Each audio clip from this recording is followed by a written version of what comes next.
গণঅভ্যুত্থানের শহীদদের পরিবারের আহতদের যে আকাঙ্ক্ষা, বাংলাদেশের লক্ষ কোটি মানুষ যারা রাজপথে নেমে এসেছিলেন জীবনের তোয়াক্কা না করে তাদের যে আকাঙ্ক্ষা, সেই আকাঙ্ক্ষা বাস্তবায়নের জন্য এই নির্বাচনকে কেন্দ্র করে আবারও সময় এসেছে ঐক্যবদ্ধ হওয়ার।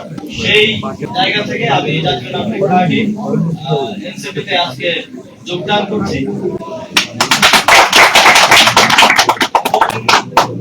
আমি আসন্ন ত্রয়োদশ জাতীয় সংসদ নির্বাচনে অংশগ্রহণ করছি না। আমি মনে করি যে আমার একজনের সংসদে যাওয়ার থেকে আমাদের জুলাই গণঅভ্যুত্থানের সহযোদ্ধাদের আরো অসংখ্য সংখ্যায় সংসদে যাওয়ার ক্ষেত্রে যদি আমি অবদান রাখতে পারি, আমার দায়িত্ব যথাযথভাবে পালন করতে পারি, তাহলে এর থেকে বড় সাফল্য আর কিছু হতে পারে না। গণতান্ত্রিক উত্তরণের পক্ষে আমি কাজ করে যাব। এমপি নির্বাচন করবেন, সরকার নির্বাচন করবেন, সেই সরকার এবং এমপি থাকবে 5 বছর। তারা তাদের কমিটমেন্ট রাখবে কি রাখবে না সেটা আমরা জানি না। তবে আপনারা যদি গণভোটে হ্যাঁ ভোট দিয়ে নির্বাচিত করেন, এই সংস্কারের মাধ্যমে বাংলাদেশ আমি মনে করি যে 100 বছর এগিয়ে যাবে।